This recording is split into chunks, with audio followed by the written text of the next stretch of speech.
चीनी नौसेना के पूर्व कैप्टन धरा गए ताइवान में घुसपैठ की, जिसके बाद पकड़ लिया है ताइवान ने। जानेंगे क्या है मामला और क्या चल रहा है।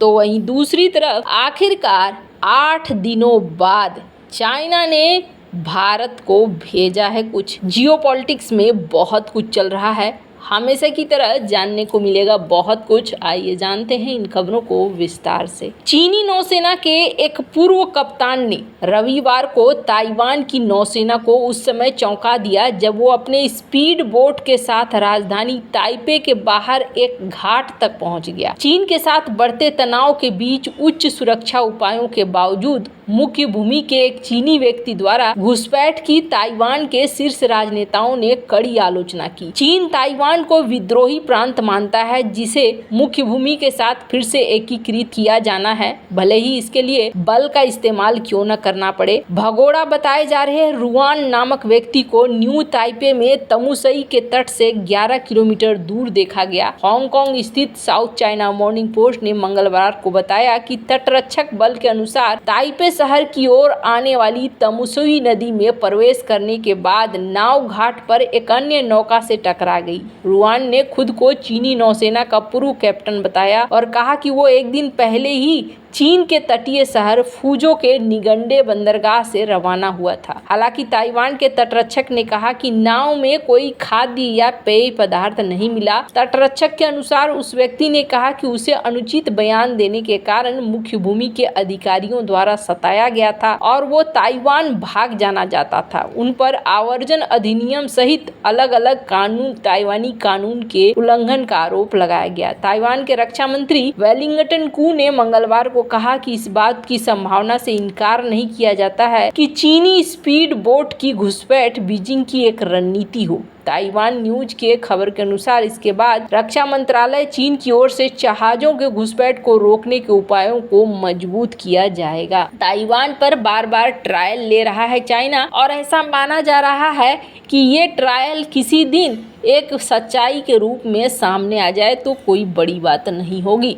हो सकता है अमेरिका ये सोच रहा है कि जब ताइवान पे हमला होगा तब वो एक्शन लेंगे, पर कहीं ऐसा न हो कि इसे ऐसे ही करते करते किसी दिन वो पूरी तरीके से घुस आए। फिलहाल के लिए इन्होंने अरेस्ट कर लिया है। हालांकि अमेरिका के जनरल इस बात को कहते हैं कि हम ऐसा करेंगे वैसा करेंगे, पर ऐसा लगता है जैसे कि एक अमेरिकी डिफेंस ऑफिशियल ने इस बात को कहा है कि हो सकता है ताइवान पर जब हमला करना हो चाइना को तो बहुत ही लिटिल वार्निंग दी जाए, यानी कि बहुत कम समय की वार्निंग देकर सीधे ही हमला कर सकता है यहाँ पर चाइना। हालांकि चाइना किसी भी तरीके से हमला कर सकता है, ये सभी जानते हैं।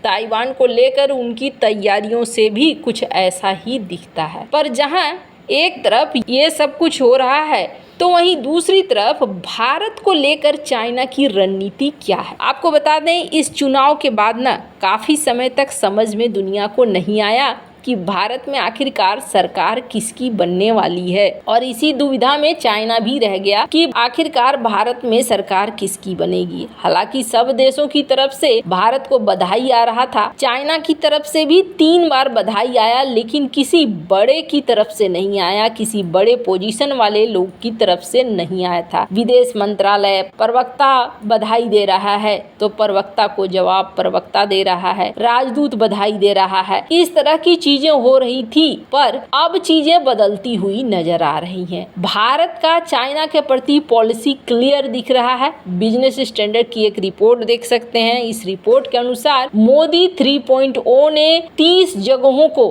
रीनेम करने के लिए अप्रूवल दे दिया है। तिब्बत के 30 जगहों का नाम बदलेगा भारत, और ये सबसे बड़ा टेंशन वाली बात है चाइना के लिए। क्यों? क्योंकि ये बात ऐसी हो गई कि जो जिस भाषा में समझता है उसको उसी भाषा में समझाना है।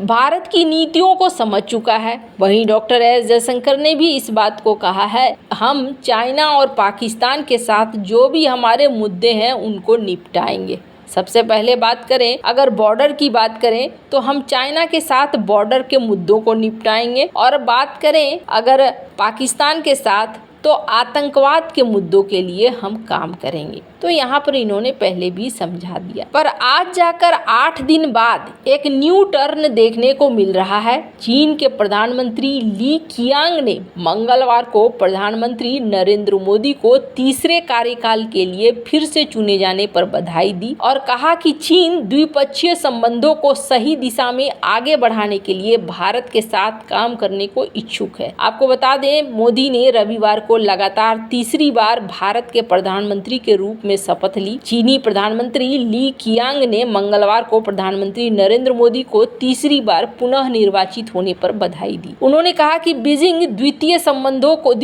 संबंधों को सही दिशा में आगे बढ़ाने के लिए भारत के साथ काम करने को तैयार है। सरकारी समाचार एजेंसी सिन्हुआ की रिपोर्ट के अनुसार ली ने एक संदेश में कहा कि चीन भारत संबंधों का सुदृढ़ और स्थिर विकास न केवल दोनों देशों के लोगों की भलाई के लिए है, बल्कि ये क्षेत्र और विश्व में स्थिरता और सकारात्मक ऊर्जा का संचार भी करता है। ली ने कहा कि चीन द्विपक्षीय संबंधों को सही दिशा में आगे बढ़ाने के लिए भारत के साथ मिलकर काम करने को तैयार है। मोदी ने रविवार को रिकॉर्ड तीसरी बार प्रधानमंत्री के रूप में शपथ ली और भारतीय जनता पार्टी के नेतृत्व वाली राष्ट्रीय जनतांत्रिक गठबंधन सरकार का नेतृत्व किया। चीनी विदेश मंत्रालय ने 5 जून को आम चुनावों में भाजपा के नेतृत्व वाले एनडीए गठबंधन की जीत पर प्रधानमंत्री मोदी को बधाई देते हुए कहा कि दोनों देशों को 4 साल पहले गलवान की घटना के बाद से रुके हुए द्विपक्षीय संबंधों को स्वस्थ और स्थिर रास्ते पर आगे बढ़ाने के लिए भविष्य की ओर देखना चाहिए। 5 मई 2020 को गलवान के पास पेंगोंग सो क्षेत्र में हिंसक झड़प के बाद पूर्वी लद्दाख सीमा पर गतिरोध शुरू होने से दोनों देशों के बीच संबंध व्यापार को छोड़कर निचले स्तर पर पहुंच गए थे। चीनी विदेश मंत्रालय के प्रवक्ता माओ निंग ने यहां मीडिया ब्रीफिंग में कहा